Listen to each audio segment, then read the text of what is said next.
ጤና ይስጥልን የተከበራችሁ ተመልካቾቻችን ከኪነ ጥበብ ሰው አያልነህ ሙላት ጋራ የነበረን ቆይታ ከሳምንት የተላለፈውን ለዛሬ ይዘንላችሁ እንቀርባለን። በቆይታችን እንደምትደሰቱ እንደምትዝናኑ ራሳችሁን እየጠየቃችሁ ያላችሁበትን ዘመን እያያችሁ ወደፊት የሚያሻግር ነገር ይዛችሁ እንደምትሄዱም ደግሞ ተስፋ እናደርጋለን። እንግዲህ ገጻችን ተገልጧል። ጋሽ አያልነህ ባለፈው ስለ ቋንቋ ኃያልነት እያወራን ነበር። የጥበብ ሰው ደግሞ ዋና መሳሪያው ቋንቋ ነው። ቋንቋውን የተለያዩ ሁኔታዎች በጎዱት ሰዓት ቋንቋውን ለመጠቀም ራሱን በሚያስርና በጣም የሆነ ነፃነቱን አጥቶ ይሄን ብል ይሄ ይሆናል ይሄን ብል ይሄ ይሆናል በሚል ሰዓት ጥበብ ትጎዳለች፣ ምንም ጥያቄ የለውም። እና እዚህ ዘመን ላይ የገጠመን ፈተና ያ ነው። ለዚህም ነው አልጽፍም ያልኩት ብለኛል። እስቲ ይሄን ሐሳብ ሰፋ አድርገህ ለሌሎቻችን ንገረን። እንደምታውቂው በተለይ በስነ ጽሁፍ ዓለም ውስጥ በተውኔት አጻጻፍ ላይ ተውኔት የማይዳስሰው ነገር የለም። በአንድ ቦታ ላይ የስነ ጽሁፍ ውበቱን የሚያገኘው በተረቱ፣ በምሳሌው፣ በእንቆቅልሹ ሌሎችንም ደግሞ ተደራቢ የሆኑ ምናባዊ የሆኑ ነገሮችን እየጨመረበት ነው እንጂ እንዲሁ አንድ ታሪክ ይዞ ከላይ እስከ ላይ ድረስ የሚጨርሰው ነገር አይደለም። በውስጡ ግጭት አለ፣ የገጸ ባህሪያት እድገት አለ፣ በመሃል ላይ የሚፈጠሩ ብዙ ነገሮችን የያዘ ነው። በዚህ ላይ የምትጠቀሚባቸው ገጸ ባህሪያት የግድ አንድ ብቻ እና አንቺን አይጎንጡኝም ከምትዩ ብቻ አውጣጣሽ የምትሰሪው ጉዳይ አይደለም።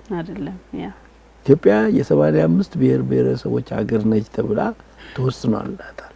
ደሞም ነው በ85 በላይም ቋንቋዎች። ይሄ ደግሞ ጸጋ ነው በኔ በኩል። ይሄንን ስላገኘን እግዚአብሔርን ልናመሰግነው ይገባል። ለምን ሁሉንም የሚያስናደርገው ጸጋ ነው። ምክንያቱም ለደራሲያን በተለይ ለደራሲያን ላንቺም ተምታቂው ነው ሰፊ አመለካከት ሰፊ ብሔር ብሔረሰብ ውስጥ እዛ ውስጥ ጓዳ ውስጥ ገብተሽ የምታገኘው ሀብት ቀላል ሀብት አይደለም። የተጎዳነውም ብዙዎቻችን እዛ ውስጥ ገብተን የምንፈልገውን ቱፊት ባለማግኘታችን ይመስለኛል። ሁሉ ጊዜ ዲሽና የፈረንጅ መጽሐፍት ከዚያ ለመገልበጥ መሞከራችን ነው ስነ ጥበባችንን እየገደለብን የመጣና የዚህ የብሔር ብሔረሰቦች በስፋት መገኘት ኢትዮጵያ ውስጥ ጸጋ ነው የምንለው ለደራሲያን በተለይ ጸጋ ነው። አሁን ይሄንን እንዴት እንጠቀምበት ነው? አሁን ባለው ሁኔታ የየብሔረሰቡ ብቻ ነው ያንን ቋንቋ ያንን ባህል ያንን እሴት የሚጠቀመው የየአካባቢ የተነገረው የሚባል ከሆነ ካለፈ ዓለሙን እያሳነሱበት ዓለሙን እያጠሩበት ከዚህ ዓለም ውጪ ሌላ ዓለም የለም ይያሉት ከዚህ ዓለም ከወጣ አደጋ ነው ከዚህ ዓለም ከዚህ ሰፈር ውጪ ከዚህ ቋንቋ ውጪ ስትወጣ ያለው ህዝብ ኢትዮጵያ የሚባል ወንድምና እህትህ ነው ተብሎ ሳይሆን ጠላትህ ነው ጨቋኝህ ነው አደጋ የሚያመጣብህ ነው ከሚል ሐሳብ ሆነ እንጂ የተለያዩ ብሔረሰቦች ቢያድጉ ቋንቋቸው ቢሰፋ እንደውም እኮ በጣም የሚገርመው እኛ ከተሜ ውስጥ ማናቀውና ማናገኘው ተረትና ምሳሌዎቻቸው በአጭር ተረትና ምሳሌ ትልልቅ የሆኑ ታሪኮችን የሚያስተላልፉበት ነው ያለው። እንደውም የብሔረሰቦቹ ለአንዱ ጌጥ ቢሆኑ ኖሮ የዛን ሀገር ብሔረሰብ ቋንቋ እሴት ታመጣና ትጽፈዋለህ። በተለያየ ቋንቋ ይተረጎማል። ከዛ ሁሉም ሰው የማንበብ እድል ይኖረዋል። ደግሞ የሚያግባባን ማለት ነው። ያደገ የበለጸገ ቋንቋ ደግሞ ካለ የሚያግባባን ካለ እንግሊዘኛን ስንማረው የለ እንዴ? ቻይኛን ስንማረው የለ እንዴ? ስለዚህ የሚያግባባን ደግሞ ያደገ ቋንቋ ካለ ያንን እየተጠቀምን እግረ መንገዳችንን ደግሞ የራሳችንን እያሳደግን ብንሄድ በፍቅር የምንቀባበለው ነገር ነው እንጂ ሊሆን ይገባ የነበረው አንዳችን ለአንዳችን ጠላት ተለያይተን መኖር የማንችል ሰዎችን በዚህ ደረጃ በሚያለያይ ልክ የብሔረሰብ ሳይንሱ ስለተጠመቀ ይሄው እንግዲህ አሁን እዚህ የማንወጣበት ጭራሽ ሀገር ህልውናዋ አደጋ ላይ ሊወድቅ የደረሰበት ሰዓት ላይ ደርሰናል። ከዚህ አንፃር አንድ ጥያቄ የምጠይቅህ የኪነ ጥበብ ባለሙያ በሀገር ጉዳይ ላይ በፖለቲካ ጉዳይ ላይ ዳር ተመልካች መሆን አለበት ወይስ ተሳትፎን አበርክቶ ያለውን የህብረተሰቡን ለውጥ አይምሮን ከማንቃት አንፃር መንግስታትንም ሸንቆጥ እያደረጉ ወደ መስመር እንዲገቡ ከማድረግ አንፃር የኪነ ጥበብ ኃይልና ጉልበቷ መውጣት አለበት ብዬ አምናለሁ እኔ ለምሳሌ እና እንዴት ነው የምታየው የኛን ሀገር ሁኔታ? አዎ ቅድም እንዳልሽው ነው። አሁን ይሄንን ለማድረግ ነው አሁን ኪነ ጥበብ የራሷን አስተዋጽኦ የራሷን ትሩፋት ለሀገር እድገት ለመንግስት አመራር አስተዋጽኦ እንድታደርግ ለማድረግ ይሄ የተባለው ፖሊሲ ያስፈልጋታል። የመንግስት ፖሊሲ ግልጽ ሆኖ ካልወጣላት የተደበሰበሰ ፖሊሲ ላይ ሆና ምንም ነገር ማድረግ አትችልም። ባለፉት ዘመናት እኮ የገዳን ስርዓት እኮ ያጠናው ፕሮፌሰር አስገዶም ነው፣ ኤርትራዊ ልባል። በጣም ደስ ይላል። አሁን ይሄ ይቻላል ወይ? አሁን ያልነ ሙላት ያጠናው የሚለው ይባላል ሄጄ ልጻፍ ብዬም እችላለሁ ወይ? ይሄ ጥያቄ ውስጥ ያለ ይህንን ጥያቄ እየጠየቀስ ማን ነው ምን ሊሰራ የሚችለው ዛሬ ባለው ደረጃ ላይ? እና ይሄ ነገር መፍትሄ ማግኘት አለበት። ሳያገኝ ምን ለመስራት ነው? ሁሉም በአካባቢው ብቻ ተወስኖ የአካባቢውን ስነ ጽሁፍ የአካባቢውን እንትን በእርግጥ ነው የአካባቢውን ስነ ጽሁፍ ማበርታት ይፈልጋል። ይሄ ሞቲቭ ነው እኮ መጥፎ የሚያደርገው እንጂ ሰው የአካባቢውን ቋንቋ ቢያሳድግ የአካባቢውን ባህል ቢያበለጽግ በቋንቋው ቢጽፍ ቢጠቀም በጣም የሚበረታታና ደስ የሚል ነው። የሚያበላሸው ነገር ምንድነው? ሞቲቭ ነው። ቋንቋውን በግድ ነው ወይ ሰው ላይ ለመጫን የሚፈልገው? ትላንትና ተበድያለሁ ተጨቁኛለሁ ካለ ዛሬ በባሰ መንገድ ሰው እንዲያፈቅረው ሳይሆን እንዲጠላው በሚያደርግ ሁኔታ እልህ በሚያስይዝ ሁኔታ ብቻ ይሄ በጸብና በነውጥ ነው ወይ ቋንቋና ባህል ማደግ የሚችለው? በፊት እናንተ አሁን ለምሳሌ ህዝብ ለህዝብ ብላችሁ ኢትዮጵያን እንዳለ ብሔረሰቦች የወከለ ትልቅ መድረክ በዓለም ዙሪያ ይዞራችሁት ነበረ። አሁን ያቺ ኢትዮጵያ ላይ ብዙ ብሔረሰቦች ተወክለዋል አይደለ?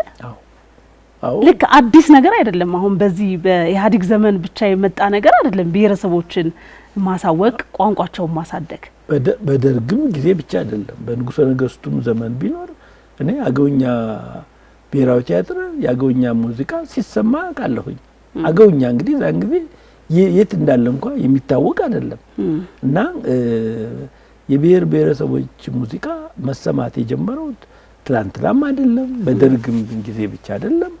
ከጥንት አባቶቻችን ኢትዮጵያ እንዳለች የነበረበት ዘመን ላይ ገና ጨዋታው ላይ ጥምቀቱ ላይ ጃን ሜዳ ሄደሽ ተሳትፈሽ ከሆነ እያንዳንዱ ግሩፕን ይዞ ሁሉም የየብሔረሰቡን ጨዋታ ይጫወትበት የነበረ ዘመን ነው። ጃን ሜዳ እንደውም በጣም ጥሩ ምሳሌ ነው። ጥሩ ምሳሌ ማንም ከዛም ላይ ተደባድቦ ይወጣል።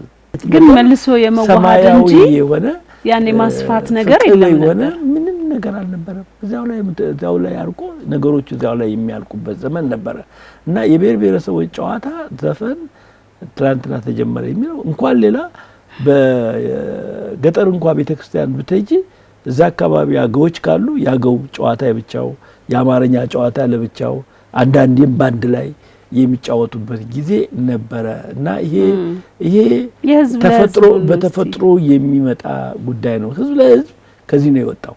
የህዝብ ለህዝብ ጥያቄ በእርግጥ ትልቅ ስራ የተሰራበት ነው። የጥበቡ ደረጃው በጣም በከፍተኛ ደረጃ ያደገበት ነው። ባለሙያዎች በጣም በከፍተኛ ደረጃ የተሳተፉበት ነው። ከሁሉም በላይ ግን ለመጀመሪያ ጊዜ ይመስለኛል እኔ ለመጀመሪያ ጊዜ ሙዚቃ በስነ ጽሁፍ ላይ ተመስርቶ የተዘጋጀ በድርሰት ላይ ተመስርቶ የተዘጋጀ ሙዚቃ ነው ይዘን ሄድ ነው። አንድ ትልቅ መልእክት የያዘ እሱም እንደዚሁ የፖለቲካ መልእክት የነበረው ነው። አንድ ቆንጂዬ ልጅ አለች እነዬ እንትኑ ላይ የተወከለችው አለች እና እሷን ሁለት ታላላቅ ኃይለኛ ወንዶች ይወዷታል። በጣም ኃይለኛ እና ያሳድዷታል። ለኔ ላርግሽ ያሳድዷታል። በየሄደችበት ጥግ ፍለጋ ነው። አሁን በአሁኑ ቋንቋ በየብሔር ብሔረሰቡ ጓዳ ውስጥ ትሄዳለች። ዋው! ስትሄድ ያ ሁሉ ህዝብ እሷን ነው የሚቀበላት። ስለዚህ በዛ ላይ ውዝዋዜው ይታያል። መጨረሻ ላይ ግን አንድ ቦታ ላይ ይይዟታል ሁለቱም እኩል። እስካሁን እየሸወደቻቸው ነበር እና ሲይዟት አሁን ምረጭ ከሁለታችን ተፋልመን አንደኛው ይሞታል አንደኛው ያገባሻል ወይም ይዝሻል ብለው ይወስናሉ። ልክ ሊጋደሉ ጎራዴ አምጥተው ፎክረው አቅራርተው ጎራዴያቸውን መዘው ሊጋደሉ ሲሉ እናት ትመጣለች። ኢትዮጵያ ማለት ነች እሷ አይደል? እሱ እንግዲህ አንቺ ተርጉሚ ትመጣና ምንድነው ችግራችሁ ስትል እሷ ነች ይችላሉ። ኦኬ እሷ ነች። አዎ ጠይቃቸዋት አለው።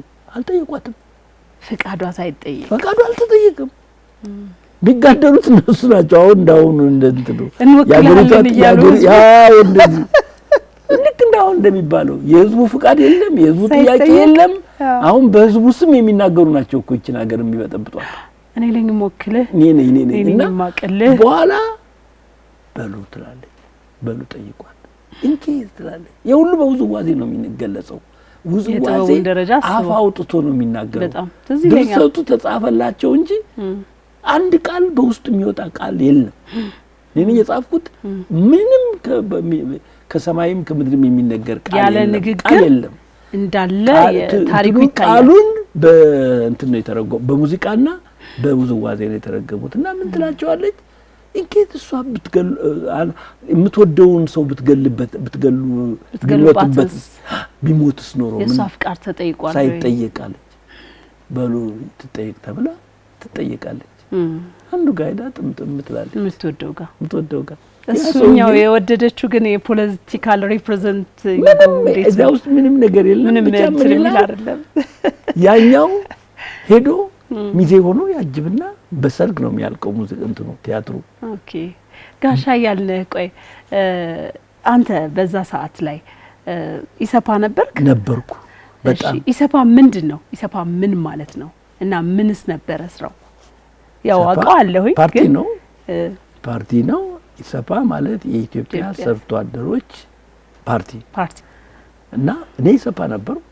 ኢሰፓ ሆኜ የባህልና የስፖርት መምሪያውን መመራን የነበርኩኝ። የነጋሽ ጸጋዬ ሎሬት ጸጋዬ ገብረመድህን አለቃ ነበርክ? አዎ እነሱ አብረው ነው። እነሱ ባህል ሚኒስትር ናቸው። ባህል ሚኒስትሩ በኔ ውስጥ ነው ያለው፣ በኔ ስር ነው ያለውና ሁሉንም የምንመራው ከላይ ሆነን አንድ ላይ ነበርንና እኔ በጣም በእውነት በነገርሽ ላይ በዛ ዘመን ውስጥ የሰራናቸው የኪነ ጥበብ ስራዎች በእጅጉ የምኮራባቸው የማላፍርባቸው ስራዎች ናቸው። ለምንድን ነው ያ የሆነው? ሀገርን የሚያስቀድም አንድነትን ከበላይ ያለ ነው የኪነ ጥበብ ሰዎች ነን። ባህል ሚኒስትሩን የሚመሩት ጋይ ጸጋዬና ሎሬት አፈወርቅ ተክሌ አማካሪዎች ናቸው ይታይሽ። እና ይሄ ኃይል ቀላል ኃይል አይደለም። እኔ የጥበብ ሰው ነኝ ላይ ያለሁላቸው። ከዛ ላይ ያለው ወታደር ነው እንግዲህ መቶ አለቃ ናቸው። ሻለቃ ግርማ ናቸው። ግርማ የባህል ሚኒስትሩ ወታደር ናቸው። እኛ የሚቸገረን ቢሆኑ ግን ይሄ ትልቅ ኃይል ነው። ትፈራ ነበር፣ ትከበር ነበረ፣ ኃይል ነበራት ያን ጊዜ ወይንስ ደግሞ እንደሚባለው በሴንሰርሺፕ የደቀቀችና የተወሰነ መልእክቶችን ብቻ የምታስተላልፍ ነበረች? የደቀቀች ነች ለማለት እኮ ዛሬ አንጠቀምባትም ነበር እኮ አይደለም። ዛሬ እየታደሱ የሚዘመሩ ሙዚቃዎች የማን ናቸው? እውነት ነው። ምንድነው ነጻነት የለም በተባለበት ዘመን ላይ የወጡ ናቸው እኮ ዛሬ። መጀመሪያ ያንኛውን ለመውቀስ እዚህ ላይ ትንሽ ነገር ማሳየት ያስፈልጋል። ምን አልተሰራም ማለት አይደለም። ጥበብ እየተሰራ ነው። ነገር ግን በዛ ደረጃ በትላንትናው በተወቀሰው ደረጃ ያን አሁንም መስራትን ይጠይቃል። ከሁሉም በላይ ደግሞ አስቴር ምን እንነጋገረው በጥበቡ ዙሪያ ላይ የተሰሩ ስራዎች በሙሉ ኢትዮጵያዊነትን የሚያንጸባርቁ ነበሩ። አንድ ሰው የፈለገውን 12 ዘፈን መዝፈን ይችላል። አንደኛዋ ዘፈን ግን ስለ ኢትዮጵያ ተፈጥሮ፣ ስለ ኢትዮጵያ አብዮት፣ ስለ ኢትዮጵያ ደግነት፣ ስለ ኢትዮጵያ አንድነት አንዷ ካሴት ውስጥ አንዷ የግድ መዘፈን ነበረባት። ይሄ ወንጀል አልሆነም። አሁን ዛሬ አሁንም ቢሆን ደስ ይለኛል።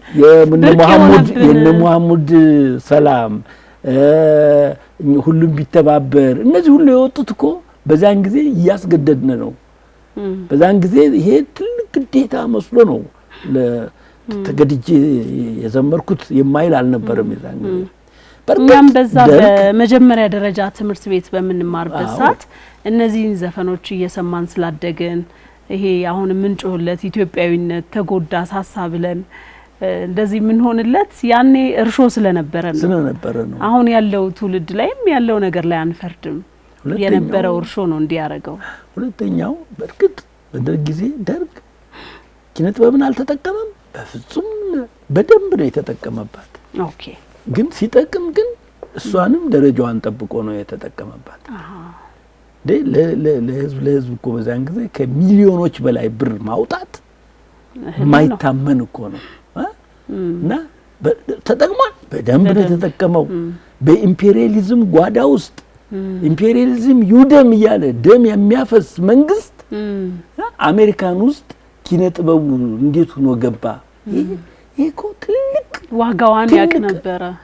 አንደኛ ነው። ሁለተኛ ምን አይነት ኃይል እንደነበራት ኪነ ጥበብ ጠበንጃ መድፍ የመንግስቱ ኃይለማርያም መድፍ ጠበንጃ ሊከፍተው የማይችለውን የአሜሪካንን የዌስተርን ሀገሮችን በር ከፍቶ የገባው እኮ ኪነ ጥበብ ነው። ምን አይነት ኃይል እንዳለው ነው። አይደለም ከፍቶ መግባት ከገባ በኋላ ደግሞ ያን ያህል ክብር በጣም 42 ቴሌቪዥን እኮ ነው ስለ ህዝብ ለህዝብ የተናገረው።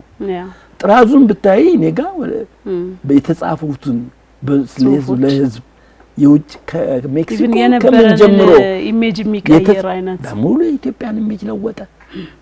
ኢትዮጵያ ማለት ረሃብ ናት የሚያለውን ሰርዞ እኮ ኢትዮጵያ ማለት የባህል ሀገር ነች ብሎ እኮ ነው የጻፈው። ማይክል ጃክሰን ይሄ እንደዚህ የሚንቀጠቀጠው ከየት አመጣው ሲባል from people to ከህዝብ ለህዝብ ነው እኮ ነው ያለው። people to people ኢትዮጵያ ምን ያህል የባህል ማሳየት ብቻ ሳይሆን የባህል ተጽዕኖ በአውሮፓ ላይ አድርገን እኮ ነው የመጣነው። እና ይሄንን ሊያደርግ የቻለው አንድም ኪነ ጥበብ ኃያል መሆኗን የማንንም በር አንኳኩታ የምትገባ መሆኗን ዛሬም ብንጠቀምባት ይሄ የሚታየው ትርምስን ልታጠፋ የምትችል መሆኗን በዚህ መልኩ ብንጠቀምባት በተደራጀ መልኩ ጥበብን ይዘን በየብሔር ብሔረሰቡ ጓዳ ብንገባ ይሄን ትርምስ እንደምናጠፋው ነው ይገባኛል። አሁንም ቢሆን ዛሬም ቢሆን ዓለምንም ልናስደንቅ በመንችል መልኩ ምን ለማለት ነው የፈለኩት ኪነ ጥበብ። ሁለተኛ ደግሞ ቆራጥነት፣ የመንግስትን ቆራጥነት በጥበብ እጠቀማለሁ ብሎ ቆራጥነትን ዝም ብሎ እንደ መስቲካ አኝኮ መጥፋት ሳይሆን አኝኮ ነው የተፋን ደርግ ከተመለስነ በኋላ እኮ ያንን ጥበብ እንዳለ ኢንታክት እንደሆነ እንደተጠበቀ ቦታ ሰጥቶት ቀጥሎ ቢሆን ኖሮ ምን ያህል ትልቅ ለውጥ ባገሪቷ ውስጥ ዛሬም አይፈርስም ነበር። ራሱን የቻለ ብሔራዊ ሆኖ ይቀመጥ ነበር። ትልቅ ማሳያ ሆኖ ሌሎችንም ብዙ ህዝቦች ይሰራ ነበር እንጂ ሲመጣ ተጠቀመበት፣ ስሙን ለወጠበት፣ ያገሩን ኢሜጅ ለወጠበት፣ የደርግን ኢሜጅ ለወጠበት። ከዛ ተፋው። ግን አሁን ለዚህ እንኳን በይቅርታ አድርጊልና ለኢትዮጵያ ህዝብ እንኳን አልታየም። ፒፕል ቱ ፒፕል ትዝ ይለኛል። ኢትዮጵያ ህዝብ እንኳን አላየውም። ቤተ መንግስት ገብቶ ታየ። ከቤተ መንግስት አውሮፓ ገባ ምናምን 42 ሀገሮች አዩት። ተመልሶ ቤተ መንግስት ሽልማታችንን ወሰን እኔም ደራሲ ያኛው ምናምን ተብሎ ተሰጠው። ከዛ በኋላ ተጠፋ። ይህ ኪነ ጥበብ ይሄ ነው በዚች ሀገር ላይ ያለው ሮል ሚና እንዲሁስ እስከመቼ ነው? ይጠቀማል፣ ጦር ሜዳ ይወስደዋል፣ ጦር ሜዳ ሄዶ ያዋጋል፣ በቦምብ ይጋያል አርቲስቱ።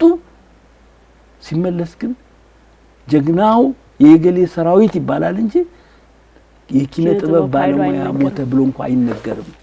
ይሄ ለመሆኑ ግን ራሱ የኪነ ጥበብ ባለሙያው አስተዋጽኦ አለው ብዬ የማስብበት ነገር አለ። ለምሳሌ ያህል ባለፈው አዲሱ ጠቅላይ ሚኒስትር ሲመጡ ህዝብ ለህዝብም ይኖርና ህዝብ ለህዝብ ትሄዳላችሁ አሉ እና ያን ነገር እንደውም አንተ ከዛ ልምድ ተነስተው እንድታስተባበር የሆነ ፓርት ውስጥ እንዳለ አውቃለሁኝ እና እኔ ገርሞኝ ነበረ። እንደ ህዝብ ለህዝብ ትሄዳላችሁ ሲባል እንዴ ቆይ አንድ ህዝብ ለህዝብ ፕሮግራም እኮ ቢያንስ የዛ ጊዜ የብሩ ተስፋ ሸትን ይዞ ኢትዮጵያ በረሃብ በነበረችበት ሰዓት ላይ የተለያዩ ዓለማት ስለረዷት እናመሰግናለን፣ ያን ችግራችንን ተሻግረናል የሚል አላማ ይዞ ነው አይደል በአለም ይዞሮ። ባለፈው እሳቸው እንደመጡ እንደ ህዝብ ለህዝብም ዓለምን ትዞራላችሁ እንደዚህ ሲባል ምን ሞቲቭ ይዞ ምንን ይዞ ምን አይነት ሐሳብን ተሸክሞ ነው ይሄ ህዝብ ለህዝብ ግሩፕ የሚሄደው የሚል ጥያቄ ነበረኝ። ግን በጣም ደስ የሚል ነገር ነው ብዬ ነበር ያሰብኩት። እንግዲህ አሁን ፕሮግራሙ ከተካሄደ ብዙ ጊዜ ሆነው አይደለ? ወደ ሁለተኛ አመቱ እየመጣ ነው እና ምን ላይ ናችሁ? የህዝብ ለህዝብ የተባለው ነገር በግልጽነት ላስረዳሽ።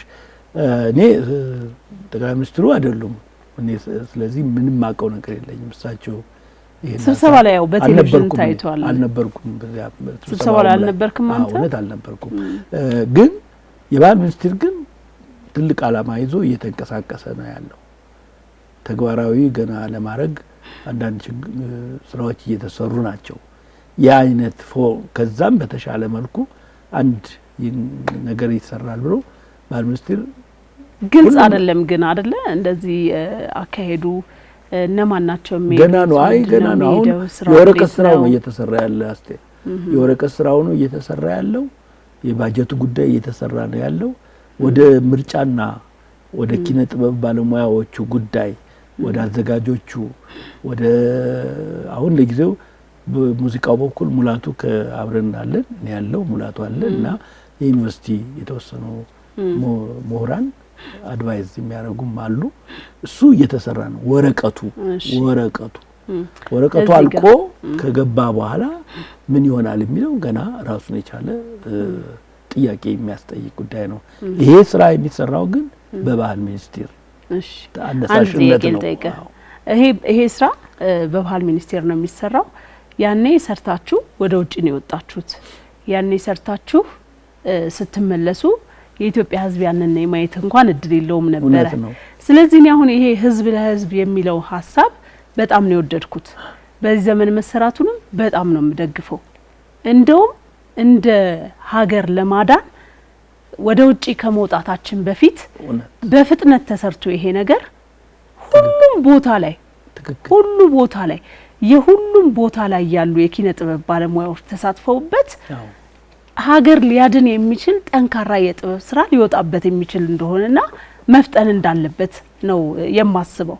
እና ሲጀምር ግን እንዳልኩ መጀመሪያ ውጪ ሳይሆን እዚህ ሀገር ውስጥ ያለውን ችግር ምንም ጥያቄ አይኖቻችን ሁሉ ውጪ ላይ ፎከስ ከምናደርግ ልክ በቃ የጓዳችንን ጉዳይ እየሸፈንን ብንሄድ በጣም የተሻለ ነገር ነው ብዬ ነው የማስበው። በጣም ስለዚህ አጣጥፋቸው በጣም እና ይሄን ሐሳብ ለመስጠት ነው ያነሳው። ትክክለኛ ሐሳብ ነው። የኛም አላማ ይሄ ነው። መጀመሪያ ራሳችንን መቀመጫችንን ማጽዳት አለብን። ከዛ በኋላ ነው ወደ ሌላ ማይናችን የሚያተኩረው ካስፈለገ ነው ያው እና መጀመሪያ የኛም ፕሮብሌም የኛን ችግር መፍታ ነው። አሁን ትልቁ ችግር የሚመጣው እኮ አሁን አልገባንበትም እንጂ አሁን የሚፈጠረው ችግር ሁሉ ይታየኛል። በዚህ ኢትዮጵያ ላይ የትኛው ብሔር የትኛውን ወስደን የትኛውን ድምጽም 85 ብሔር ብሔረሰብ ጨዋታ ማቅረብ አንችልም። እውነት ነው። ይሄ ማለት አኩራፊ በዛ ገፋቢል ቢረዝም 2 ሰዓት ነው። የ2 ሰዓት ፕሮግራም መሸፈን የሚችለው እናቃለን። እና እኔ አንዴ ምን አልኩ መሰለ ማይም ነው ከዚህ በኋላ የማቅረብ እድል ማይም ነው። አሁንም ማይም ካልሆነ በስተቀር አሁንም ሙዚቃ ተነካው የሚለው ይበዛል ዲያሎግ ሲኖረው። ማይምም ትርጉም አለው እኮ ማይም ዝም ብሎ ማይምም ራሱ ደግሞ ይተረጎማል። ኧረ ኪነ ጥበብ ስቃይ ውስጥ ወደቀች። በጣም አስቸጋሪ ነው። ነገር ግን ይዘልቅ አይደለም ጊዜያዊ የሆነ ነገር ነው ብዬ ነው የማስበው። አሁንም ጠይቀህ ጥያቄ ምንድነው መሰለ ሀገራችን አሁን ያለችበት የለውጥ ሂደት አለ። አንተ ደግሞ እድለኛ ነህ። በንጉሱም ጊዜ ነበርክ፣ በደርግም ጊዜ ነበርክ፣ አሁንም አለ። ስለዚህ ነገሮችን የማየትና የመታዘብ እድል ይኖርሃል። እኔ ብዙ ማስባቸው ትናንሽ ሀሳቦቼ መሀል ምን ይጎላብኛል መሰለ ሁሉ ጊዜ አንድ መንግስት ስልጣኑን በሆነ ነገር ሲያጣና ሌላ ሲረከበው ልክ በፊት ምንም ያልሰራ ያህል በፊት ምንም የሌለው ያህል ድራሹ ጠፍቶ አፍርሶ የመገንባት አይነት ሂደት ነው የምናየው። በዚህ ሰዓት ላይ ደግሞ ኪነ ጥበብም ትልቁን ሚና ነው የምትጫወተው። ትላንትና እዛ ጋር ያነገሰችውን ዛሬ ደግሞ ወይ በቃ ብላ ድራሹን የማጥፋት አይነት ነገር ይኖራል። እንደዚህ ይሆንን እስከ መቼ ነው የምንቀጥለው? እኔ በፊት እንደውም አዲሱ ለውጥ ከመምጣቱ በፊት የጻፍኩት ግጥም ነበረኝ ጣራ አልባ ጎጆ የሚል እና ኢትዮጵያ ሁሉ ጊዜ መሰረቷ አንዱ ይሰራዋል እዛ ላይ ቀጥሎ የሚሄድ ሳይሆን ያንን አፍርሶ የራሱን መሰረት ይመሰርታል። ከዛ በኋላ ደግሞ ታናሹ ይመጣና ያንን መሰረት ያፈርስና የራሱን ይሰራል። እድሜ ልካችንን ስናፈርስ ጣራዋ ተረጋግቶ ሰክና ልክ አሁን አውሮፓውያን ስራቸውን ጨርሰዋል አይደል? ብዙ ስራቸውን ለዚህ ነው እኮ አይደል እቺን የመሰለች ሀገር የአየር ንብረቷ እንኳን እንዴት አይነት ምግብ የሆነ ሀገር እየጣልን ምን ሄደው እነሱ ስራቸውን ስለጨረሱ ነው። እኛ ስራችንን መጨረስ አልቻልንም። እና በዚህ ሁሉ ሂደት ውስጥ ምን ትታዘባለህ? ሁሉ ጊዜ የሚያጣሉንን የሚያለያዩንን ነገሮች ነው ይዘን መሄድ ያለብን? ሁሌ መወቃቀስ ላይ ነው ማተኮር ያለብን? እንደው መሀከለኛ መንገድ የሚባል ከአንዱ ስርዓት የምንወስደው መልካም ነገር ከአንዱ ስርዓት የምንወስደው መልካም ነገር እዚህኛውም ላይ ደግሞ ያለ ማለት ነው ያንን ኮንኖ በቃ ድራሹን አጥፍቶ ወደፊት ሲራመድ ለሚወስደው እርምጃ እንኳን እንቅፋት ስለሚሆንበት ትንሽ እየተመሰጋገንን ብንሄድ ምን ይመስላል? እና እንዴት ታየዋለህ ይሄንን ዘመን?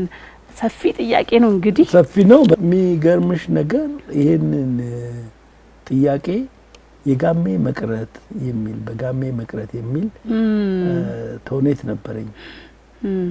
በመጀመሪያ ጊዜ ወያኔ በግልጽ ያዘጋው እንትን እሱ በነገር ላይ መጀመሪያ ጊዜ በጋሜ መቅረት በ85 ነው ያቀረብኩት። ይሄን ነው ከቴዎድሮስ ጀምሮ የሚገነቡ ግንቦች ነበሩ እና አንድ ቦታ ላይ ሲደርስ አዲስቷ ኢትዮጵያ በአዲስ ነው የምትገነባ ተብሎ ይፈርሳል ያ ግንብ። እንትን ነው የሚናደው ቴዎድሮስ የገነቡት እና ዮሐንስ የገነቡት ምኒልክ እና ኃይለ ሥላሴ እና ከዛ በኋላ የሚመጣው ሁሉ ያፈረሰ ነው የሚገባው። እና መጨረሻ ላይ እንግዲህ የተጠላው ያኔዎች ጫማ ያገቡበት አለ አይደለም? ደርግ አምጥቶ ታንክ ያስቀምጥበታል በዚያ ግንብ ላይ ማፍረሻ።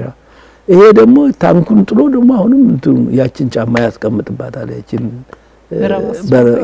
እና ይሄ ነው አንዱ እንትን ያደረገው። እና ይሄ የአገራችን እጣ ፋንታ ነው። የአገራችን እጣ ፋንታ ነው። እንኳን ሌላ ይሁን ይታይሽ እዚህ በቢሮክራሲው ዓለም ውስጥ ብለሽ ስታይ አንድ ማስተርስ ያለው ሚኒስትር ብታረጊ አንገቱን ታርጀዋለሽ እንጂ ዶክተር የሆነ ሰው አምጥቶ አብሮሽ አይሰራም። ለምን ነገ ይቀማኛል ብሎ ስለሚያስብ አመራር ሆኖ ማስተር ከሆነ ያዘው አንድ ዶክተር ከስሩ በፕሮፌሽኑ እንዲሰራ አይፈቅድለትም። ነገ እሱ ነው የሚተካይ ብሎ ስለሚያል ሁልጊዜ እንዲህ ነው። ስለዚህ ነገሮቻችንን የምናያይዘው ከግል ጥቅምና ጉዳት እንጂ ከሀገር ጥቅምና ጉዳት አንፃር አይደለም። ከክል ነው። አሁን የዛሬ ምናምን አመት ብሔራዊ ቲያትርን የመሰለ ታላቅ ህንጻ በታሪክነት ሊቀመጥ የሚችል ጣሊያን የሰራው ነው። እንግዲህ ጣሊያን ነው እንግዲህ ኮንስትራክሽን ያደረገው። ንጉሱ ለእንትናቸው ተብሎ የተሰራ እንትን ነው፣ ትልቅ እንትን ነው።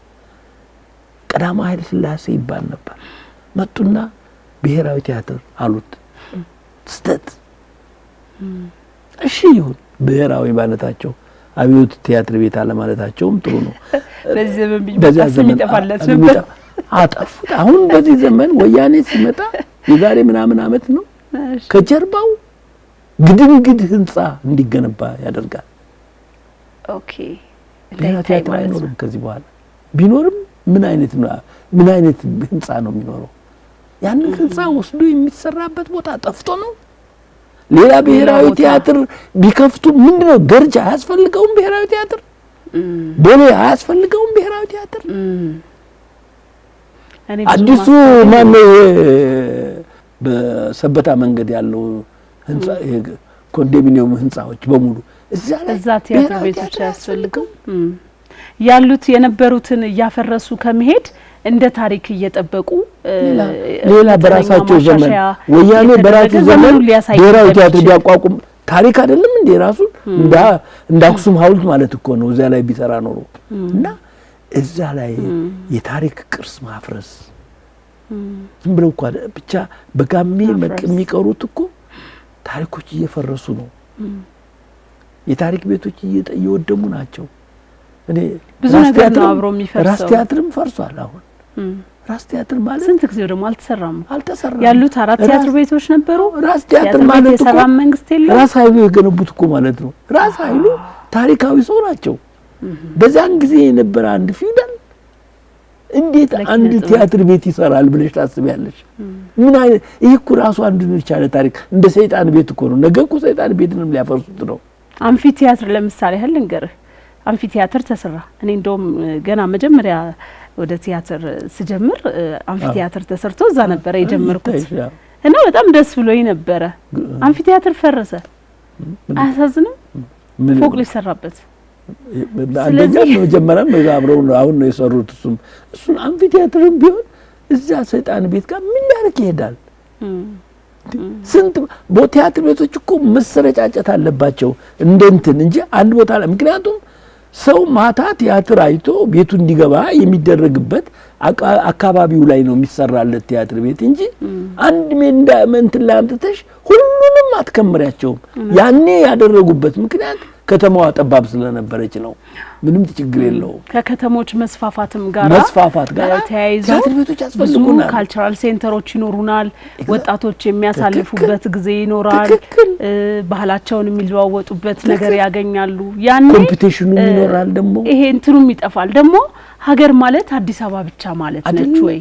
ሁሉም ጋር ትላልቅ እንደዚህ የባህል ማሳደጊያ ቦታዎች ቢገነቡና ሁሉም የሁሉም ቢሆንና የሰበት አካባቢ ኮምፒቲሽን ቲያትር እንዲያስፈልጋል። ግድ እዛ ተነስቶ ምናምን ኪሎሜትር ተራምዶ መጥቶ ብሔራዊ ቲያትር ማየት አለበት እንዴ? በጣም ከባድ ነው። እና ይሄንን ያፍርሶ የመገንባቱ ጉዳይ በጋሜ የመቅረቱ ጉዳይ አንዱ አንደኛውን እንትን ሲመጣ ትላንትና አፍርሶ ያንኑ ሲገነባ ታየዋለሽ። የህብረት ስራ ማህበርን አፍርሶ የህብረት ስራ ማህበር ይገነባል። እኔ ቀለበት መንገድን የሰራው አንዳንዴ እኮ ትፈራለሽ። ምናልባት ህዳሴ ግድቡን የገነባው መንግስት የገሌ ስለሆነ አዲሱ የሚመጣው ደግሞ ህዳሴ መንግስት አያስፈልገንም ማነው ህዳሴው እንትን ብሎ ሊያፈርስ ቢፈልግ የጋራ ነገር ማፍረስ ነው ልማዳችን። የኔ አይደለም ነው እኮ የሚለው ያ ሀብት የኢትዮጵያ ህዝብ ሀብት የፈሰሰበት ይሄ ደሃ ህዝብ የገበረው ግብር መሆኑንም አይገነዘብም። በጣም ከራሱ ስልጣን እናንተን ጋራ ነው። ይሄ አፍርሶ የመገንባት በሽታ በአግባቡ የማይገነባም አንዳንዴ ይፈጥናል። እኛ ስልጣኔን ጠልተን አይደለም፣ አዲስ ቴክኖሎጂዎች መስፋፋታቸውን ጠልተን አይደለም። ግን እንደዚህ በተለይ ከባህል ጋር ከኪነ ጥበብ ጋር የተያዙ ነገሮች ቅርስነታቸውን እንደጠበቁ እንደተዋቡ ሁሉም አዲስ ነገር ከሚሆን እቺ ሀገር በዚህ ዘመን እንደዚህ አይነት የህንጻ አገነባብ ጥበብ ነበራት የሚለውንም እኮ ትምህርት ለማስተላለፍ በቁም የምናያቸው ታሪኮች የሉም። ብዙ ቦታ እየጠፉ ነው ያሉት እና ይሄ ቢስተካከል ጥሩ ነው። እኔ ካንተ ጋር ሳወራ ሊያልቁላ አይችልም። በቃ የሆነ ከባህር ላይ በማንኪያ የመጨለፍ ያህል ነው። ብዙ ስለ ግል ህይወትም ስለ ግል ስራዎችም ብዙ ነገር አላወራንም። አንድ ግጥም ታቀርብልኛለህ? ይሄንን ዝግጅት ሆናለህ? ኧረ እኔ ከድሮ አንዱ ትልቁ ጥያቄ ነው ካነሳሽው። አንዱ ትልቁ ችግራችን የኛ እኔ የሚመስለኝ በትምህርት ስርዓት ላይ የተፈጠረ ችግር ይመስለኛል። ለምሳሌ አሁን ዛጉዌ ከአክሱም ኪንግደም የወጣ ነው ታውቂያለሽ። ገንብተዋል። ዛጉዌ አገዎች ናቸው። እውነት ነው። የአክሱም ራሱ አኪ ማለት ባገውኛ ውሃ ማለት ነው። አገዎች ናቸው የገነቡት። አገዎች አሉበት። ግን ዛጉዌን ላሊበላን ሲገነቡ አክሱምን እናፍርስ አላሉ። ትክክል። ጎንደር ፋሲል ያንን ሲገነባ ላሊበላን እናፍርስ አላለም።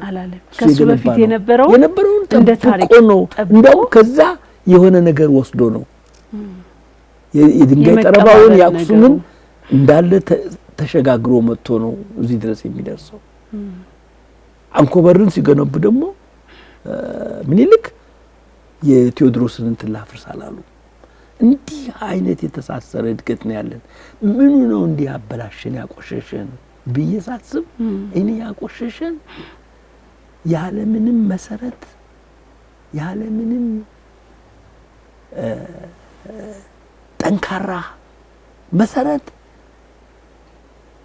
የገነባ ነው ፈረንጅ የሰጠን የትምህርት ስርዓት ይመስለኛል። ምንም ጥያቄ የለውም። ይሄ የፈረንጅ ትምህርት ስርዓት ምንድነው ያደረገን መሰለሽ? ቧንቧውን ከፈተና ፈረንጅ ሀገር ይዞን ገባ። ኤ ቢ ሲ ዲ ያልን ገባን። ፒኤችዲ ያዝን። ፒኤችዲ ይዘን አሜሪካን ሀገር የአሜሪካንን ትራክተር ማሻሻል ጀመርና እዚህ የሱ ገበሬ ግን ኤቢሲዲ ሲል የረሳው ገበሬ ግን በ5000 ዓመት በሚያርሳት ማረሻ ያርሳል እስከ ዛሬ ድረስ። እሱ የአሜሪካንን ትራክተር ይለውጣል። እዛኛው ጋር አልደረሰ። እሱ የአሜሪካንን ይለውጣል። እውቀት እኮ አለ። ኤቢሲዲ እኮ እንዲህ አድርጎ ወስዶ ሊቃውንት አድርጎታል። ይሄንን ሰውዬ አያልነ ሙላት ነው ሰውዬው ራሱ።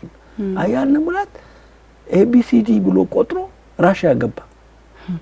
ፑሽኪንን አወቀ፣ ዶስቶየቭስኪን አወቀ፣ ቶልስቶይን አወቀ። የፈለግሽው እዚህ ዙሮ ግን ሞይ ገላነሽ የሚባሉ ታላቅ ምሁር አሉ።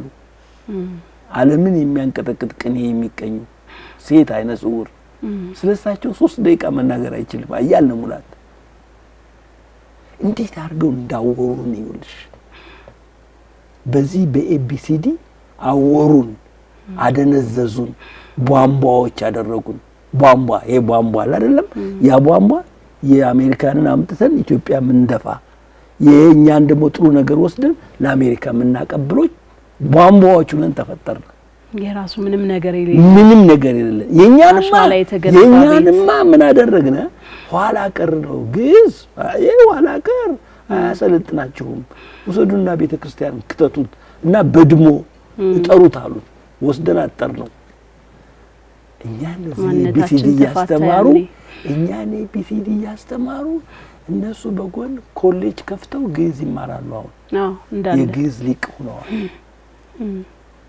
ይሄ ነው ምን እኛ ዘመናዊነትን መጥራት አይደለም ልባርቂ። ዘመናዊነት ያስፈልገናል። ምንድነው ኖ መሆን የነበረበት በግዝ ላይ ወይም በብሔር ብሔረሰቦች እሴት ላይ ቆመን ዘመናዊነትን ነበር ማዳበር የነበረብን። በአገር በቀል ዕውቀት ላይ ቆመን ዘመናዊነትን መትከል ነበረብን። እኛ አገር በቀሉን ጥለን በባዶ መሬት ላይ ዘመናዊነትን እናብቅል ብለን ይሄው ብንለው 100 ዓመት ነው ትምህርት የጀመርነው። ብንለው ድህነት ላይ አልወጣነ፣ ጫማችንን አልቀየርነ፣ ዲሞክራሲን አላመጣነ። ይሄው ትምህርት ዞሮ አሁን ስበሳችን የሚያስተራርደው ነው ቁጭ አለ። ዘመናዊ ትምህርት የተማረ እኮ ነው ቢላዋ ይዞ አሁን ሰውን የሚያርደው። ሊቃን ይባልና የብሔር ካራ ስሎ ይመጣል። ይሄን የደሃ ልጅ በልቶ ያልጠገበ ልጅ ይሄ ነው ወይ ትምህርት ያስተራርዳል? የትምህርት ውጤት ይሄ ነው ወይ ነው? አሁን ምን ይሻላል ትላለህ? ምን ይታያል? እዚህ ላይ ቆመን ወደፊት እስቲ እንሻገር። ምን ይሻላልማ? እኛ አዲሶች እኮ አይደለንም። እኛና እኮ ጃፓን እኩል ነው ትምህርት የጀመርነው። በነገርሽ ላይ ጃፓን እንደሰለጠነች ከበደ ሚካኤልን አንበሻላል። እኩል ነው የሰለጠነው። ጃፓኖች ምንድነው ያደረጉት? ጃፓኖች ሌባ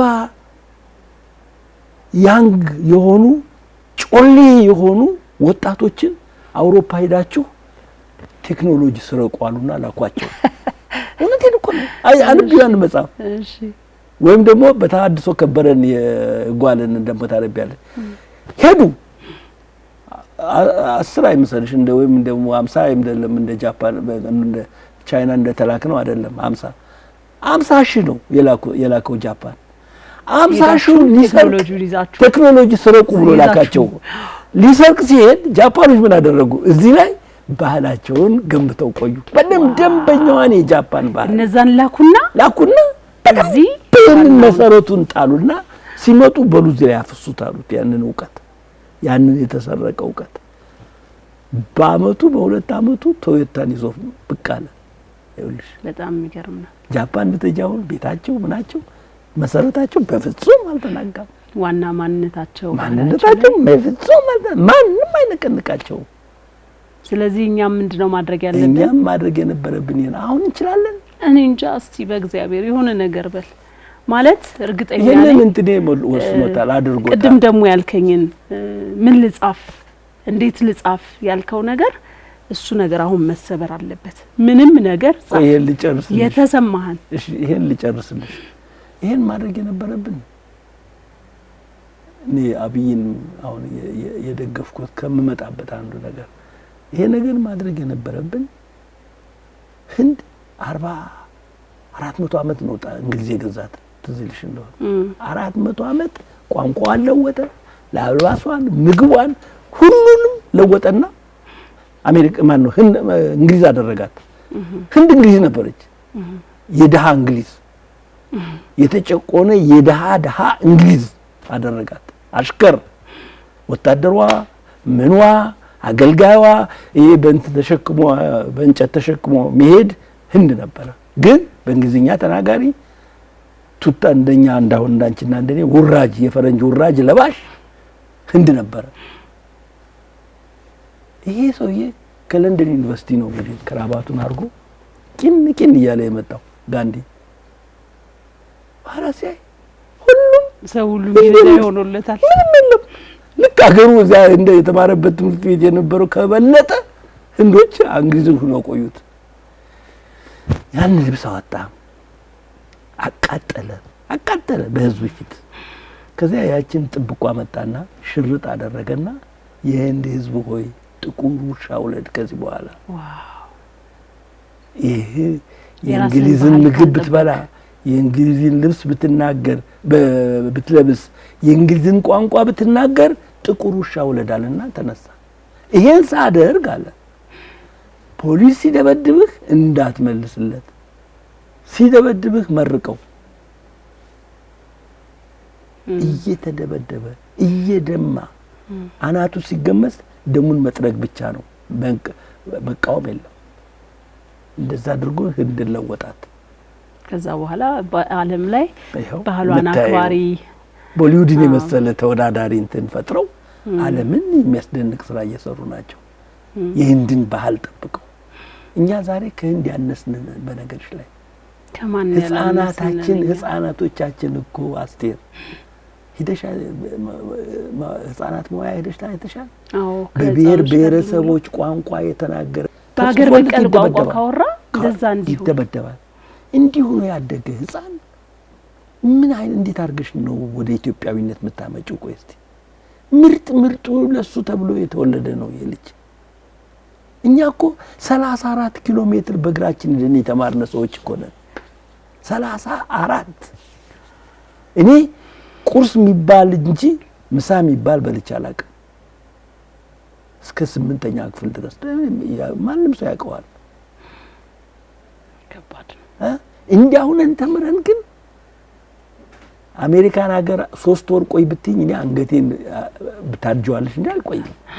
በጣም ምርጡን ለህፃናት ብለን ያበላናቸው ልጆች ግን ምርጥ ሀገር ሄደው ነው የተቀመጡት። አሁንም ያስተዳደግ ቅድም ያልሽው አንቺ በአስተዳደጋችን ላይ በህፃናት አስተዳደግ ላይ የስዊድንን ከመቅዳታችን በፊት እኛ ምን ነበረን፣ ምን አለን፣ ምን ጎድሏል፣ ምን እንሙላበት ብለን ጠይቀን እንኳን አናውቅም።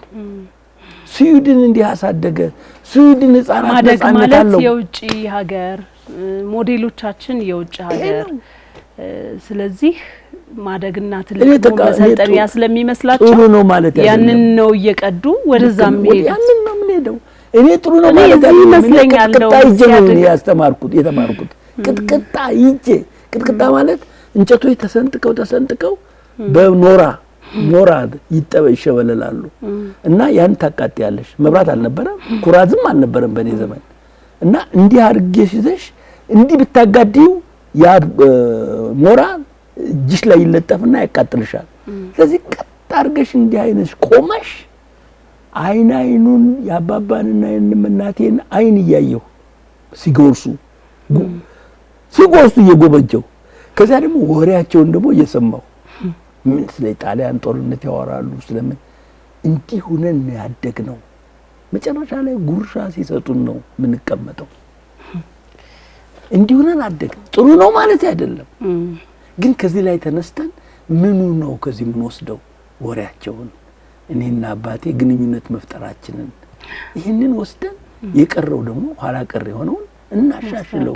የግድ መብራት ይዘን መቆም የለብንም። ብርሃን አለ ዛሬ ማለት አሁን እዚህ ላይ ተነስተን እንነጋገር ካል ረጅም ሊያነጋግረን ስለሚችል ነው ዝም ያልኩ።